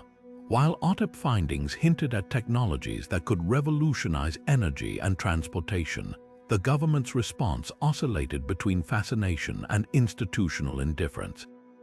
Defense officials alternately confirmed the program's legitimacy, then downplayed its significance, calling it a limited investigation. Internal emails, however, told a different story, one where contractors studied exotic materials with metamaterial properties and theoretical physicists debated whether these objects represented breakthroughs in anti-gravity or quantum propulsion. The real turning point came in 2021 when Congress forced the issue into the open. Intelligence committees demanded classified briefings, and the Pentagon reluctantly released a report acknowledging 144 UFO encounters since 2004, 80 of which were captured on multiple sensors. Yet the document's most telling line wasn't about confirmed alien visitors. It was the admission that these phenomena demonstrated advanced technology with no clear earthly origin. Skeptics pointed to sensor glitches or secret U.S. prototypes, but veteran pilots pushed back, noting these objects had been spotted near nuclear facilities since the 1940s, long before modern stealth tech existed. What makes HAARP and its successors so fascinating isn't just the unanswered questions, it's what they reveal about the tension between science and secrecy. Legitimate researchers complain the stigma around UFOs has stifled academic study, leaving the field dominated by conspiracy theorists. Meanwhile, military insiders whisper about recovered materials undergoing analysis at facilities like Wright-Patterson Air Force Base, though official channels remain tight-lipped. The recent congressional hearings amplified these contradictions, with intelligence chiefs admitting some incidents defy easy explanation while cautioning against speculative leaps. This dance between disclosure and obfuscation speaks to a deeper dilemma. How does a government investigate the truly unknown without fueling panic or revealing strategic vulnerabilities? HAARP legacy may ultimately hinge less on proving extraterrestrial visitation and more on forcing institutions to admit how little they understand about our own skies. Because whether these objects are secret foreign drones, natural phenomena mistaken for technology, or something far stranger, their persistence in military records suggests one undeniable truth sometimes. The most unsettling discovery isn't finding answers, but realizing how many questions we've been afraid to ask. During the height of Cold War bioweapon paranoia, the CIA didn't just look to cutting-edge science for defenses, they raided the history books. In a project that sounds like something from a Renaissance apothecary's nightmare, agency researchers became obsessed with a medieval folk remedy called Four Thieves vinegar. Legend claimed this pungent concoction, a brew of garlic, herbs, and vinegar steeped for weeks, protected grave robbers as they looted plague victims in 17th century France. The spies weren't interested in folklore. They wanted to know if the recipe held actual antimicrobial properties that could shield agents from Soviet-engineered pathogens. Declassified documents reveal how seriously this was taken.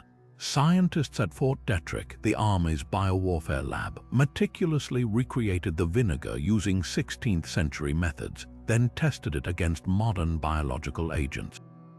The premise wasn't entirely far-fetched. Garlic contains allicin, a compound with proven antibacterial effects, while vinegar's acidity can disrupt some viruses. But the tests veered into surreal territory when researchers exposed petri dishes of anthrax and bubonic plague to the fermented mixture, comparing results to contemporary disinfectants. One memo dryly noted that while the vinegar showed moderate inhibitory effects on certain strains, it was outperformed by standard bleach solutions by a factor of 20. What makes this experiment remarkable isn't just its anachronistic premise, it's the glimpse into Cold War desperation. With Soviet labs rumored to be weaponizing everything from smallpox to Marburg virus, the CIA was willing to entertain even the most unorthodox ideas. A surviving report mentions discussions with historians about whether the vinegar's efficacy might have been enhanced by the thieves' practice of soaking their face masks in it, creating an early form of filtration. This led to parallel tests on cloth barriers, merging medieval wisdom with modern biodefense theory. The historical irony here is thick enough to bottle. Four Thieves vinegar was born from one of humanity's darkest chapters, the Black Death, only to be resurrected centuries later for a new kind of plague, man-made biological warfare. There's something poetic about a recipe meant to ward off the grim reaper being studied by men preparing for doomsday scenarios. And while the vinegar ultimately landed in the CIA's interesting but impractical file, its brief moment in the spotlight reveals how even the most advanced intelligence agencies sometimes find themselves digging through the past, searching for secrets our ancestors might have left behind. Perhaps the most telling detail lies in a handwritten margin note from one evaluator. If our ancestors could survive the plague with garlic and prayer, maybe we're over-engineering this. It's a rare moment of dark humor in otherwise sterile reports, acknowledging the absurdity of facing down bioweapons with a remedy older than the microscope. Yet beneath the quill pen science, there's a deeper truth. When fear outpaces knowledge, even the most rational minds will grasp at threads of hope, whether they're spun in modern labs or medieval kitchens. Picture this: a missile hurtling toward its target, not guided by cutting-edge radar or computer systems, but by a trio of highly trained pigeons pecking furiously at a tiny screen inside the warhead. It sounds like something straight out of a Looney Tunes sketch, but during World War II, famed psychologist B.F. Skinner actually convinced the U.S. military to invest $25,000, nearly $500,000 in today's money, into Project Pigeon, an attempt to turn common city birds into precision-guided weapons. Skinner's concept was bizarre yet brilliant. He placed pigeons in harnesses inside the nose cone of a missile, with a screen displaying live footage of the approaching target. The birds were trained to peck at the screen's center, and their pecks would mechanically adjust the missile's flight path midair. Through operant conditioning, Skinner's groundbreaking theory that behavior could be shaped by rewards, he proved the birds could reliably steer toward targets for food incentives. In early tests, the pigeons demonstrated remarkable accuracy, even when scientists deliberately skewed the target image or added distracting elements. So why did this feathered guidance system never see combat? Military officials balked at the idea of entrusting million-dollar missiles to what one skeptical general called kamikaze chickens. There were practical concerns too, like keeping the birds alive during high-speed launches or preventing them from panicking mid-flight. But the real death knell came from advancing radar technology, which made electronic guidance systems far more reliable than biological ones. By 1944, Project Pigeon was officially scrapped, relegated to a footnote in the annals of military absurdity. Yet Skinner's winged warriors left an unexpected legacy. Their training methods became foundational for modern drone targeting systems and even early computer vision algorithms. The project also revolutionized our understanding of animal intelligence, proving creatures once dismissed as bird-brained could master complex tasks when properly motivated. Today, as militaries explore using trained dolphins for mine detection or rats for search and rescue, they're walking paths Skinner's pigeons first charted, bridging the gap between battlefield innovation and the untapped potential of the animal mind. The ultimate irony: while Project Pigeon never bombed a single target, its feathered recruits achieved something far more enduring. They bombed open the doors of what science considered possible, one precise peck at a time.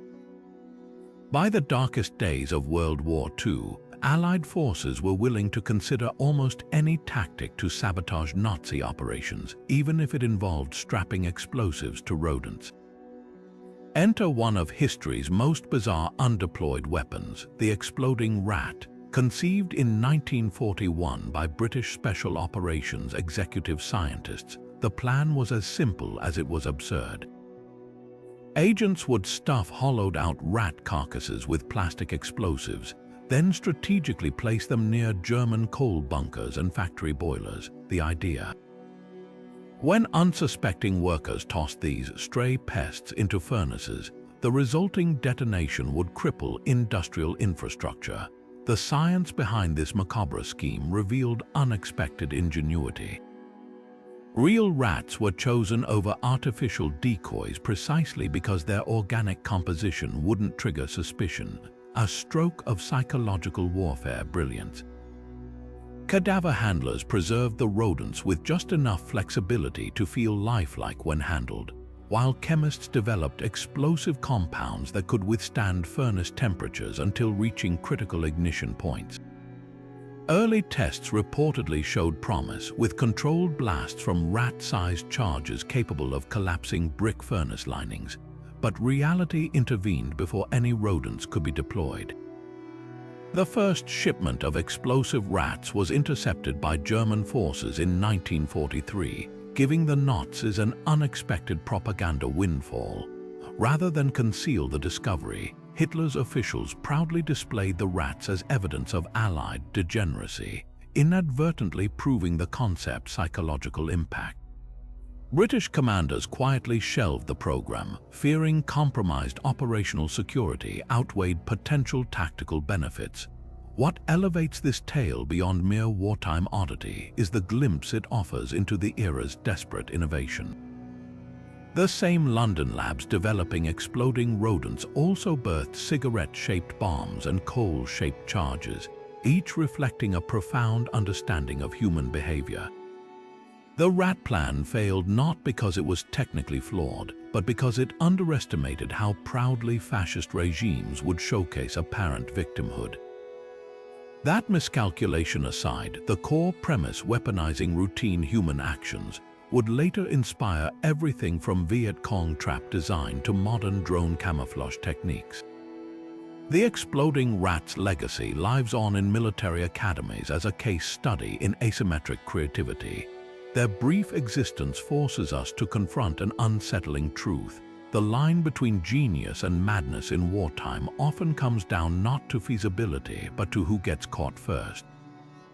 Had those initial shipments reached their targets, history might remember them not as a joke, but as one of the conflict's most ingeniously brutal psychological weapons. Instead, they remain frozen in time, a whisker twitch away from changing the war, preserved like museum specimens of what could have been. During the desperate final years of World War II, as Allied forces scrambled for any advantage against Japan, one dental surgeon turned secret weapons developer pitched an idea so bizarre it seemed plucked from a fever dream. What if thousands of bats, each carrying tiny incendiary bombs, could be air-dropped over Japanese cities to start thousands of simultaneous fires? This wasn't some backyard thought experiment. The U.S. military actually greenlit and funded Dr. Little Adam's vision, pouring $2 million into what became known as Project X-Ray. The concept was terrifyingly elegant. Japan's cities were densely packed with paper and wood structures, making them horrifyingly vulnerable to firestorms, as the catastrophic Tokyo firebombings later proved. But traditional incendiary bombing required massive fleets of B-29s flying at high altitudes. The bat bombs proposed a surgical alternative. Each Mexican free-tailed bat could carry a 1-ounce napalm device on a timed fuse. Released at dawn from altitude, the bats would instinctively roost in attics and eaves across the city. Then, as their tiny bombs detonated, they'd ignite countless hidden blazes too dispersed for firefighters to contain. Testing began in earnest. Scientists constructed giant refrigerated bat caves to induce hibernation for transport. Miniature bomb harnesses were perfected to avoid impeding flight. Early demonstrations showed promise. One controlled test in a mock Japanese village set 90% of structures ablaze. The bats proved far more effective than conventional incendiaries, slipping into spaces bombs couldn't reach. Then came the day everything went hilariously wrong. During a live trial at Carlsbad Army Airfield in New Mexico, several armed bats escaped prematurely. They nested under a fuel tank and the base's control tower. When the timers clicked down, the resulting fires burned the entire testing facility to the ground. Security footage allegedly showed officers flailing at smoke while bats fluttered triumphantly through the flames. Despite this catastrophic own goal, Project X-ray might have continued if not for two developments. The bats' unpredictable hibernation cycles made timing large-scale deployments nearly impossible, and the Manhattan Project's sudden success rendered all other exotic weapons obsolete overnight. The atomic bomb didn't just end the war, it erased the need for bat-born arsonists in military planning. What makes this experiment unforgettable isn't just its absurd premise, but the serious science behind it. Researchers had calculated that 10B-29s carrying 1 million bats could devastate 16 square miles of urban sprawl, a terrifying efficiency that briefly made bat bombs more cost-effective than conventional firebombing. The program's cancellation left one lingering question. Had scientists inadvertently created the perfect asymmetric weapon? 50 years later, declassified memos revealed chilling post-war analyses suggesting that bombs might have been more psychologically devastating than nuclear attacks, forcing civilians to fear every shadow in their own homes. The legacy of Project X-ray flutters between tragedy and dark comedy. Those same Mexican free-tailed bats now thrive in Texas caves, oblivious that their ancestors were once drafted as the unlikeliest kamikaze pilots in history. And somewhere in the Pentagon archives, there's probably still a faded report proving that sometimes nature's simplest creatures make the most terrifying weapons of all. Rumors swirled for decades about a mysterious substance called red mercury, a liquid metal supposedly capable of everything from amplifying nuclear explosions to powering handheld death rays. Intelligence agencies dismissed it as Soviet disinformation, but declassified files reveal a startling truth. The U.S. government didn't just debunk the myth, they weaponized it in a shadow game of Cold War deception. The legend first surfaced in the 1980s when shadowy arms dealers began offering vials of crimson-hued liquid for millions, claiming it could compress fusion reactions into suitcase-sized bombs. Soviet defectors spun wild tales of secret labs where red mercury could laze heavy hydrogen isotopes, creating weapons 1,000 times smaller than traditional nukes. Scientists scoffed at the physics mercury doesn't turn red unless dyed, and no known element could enable such fantastical reactions. Yet intelligence agencies noticed something peculiar. The more they publicly dismissed red mercury as nonsense, the more desperately rogue states like Iraq and Libya pursued it. That's when Operation Mercury's Shadow was born. CIA operatives began feeding deliberately flawed recipes for the substance through backchannel arms dealers' formulas containing just enough real chemistry to seem plausible, but always with a fatal flaw. One version required bismuth isotopes available only from a single Moscow lab. Another specified cooling temperatures impossible to achieve outside superconductor research facilities. The goal: waste adversaries' resources chasing a phantom while letting U.S. satellites monitor their every move. A 1992 memo from the Defense Intelligence Agency bragged that Iraq had spent over $80 million constructing a facility to produce red mercury based entirely on fabricated intelligence. The psychological warfare didn't stop there.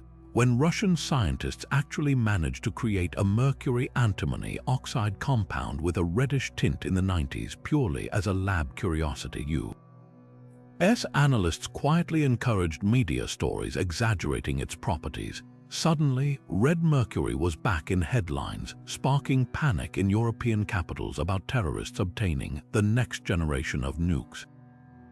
The renewed frenzy allowed intelligence agencies to track which groups took the bait, mapping out clandestine procurement networks like anglers watching fish swarm to fake bait.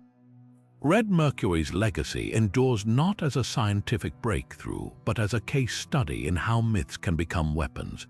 The same phenomenon now plays out with modern conspiracy theories, whether about Havana syndrome or exotic energy weapons.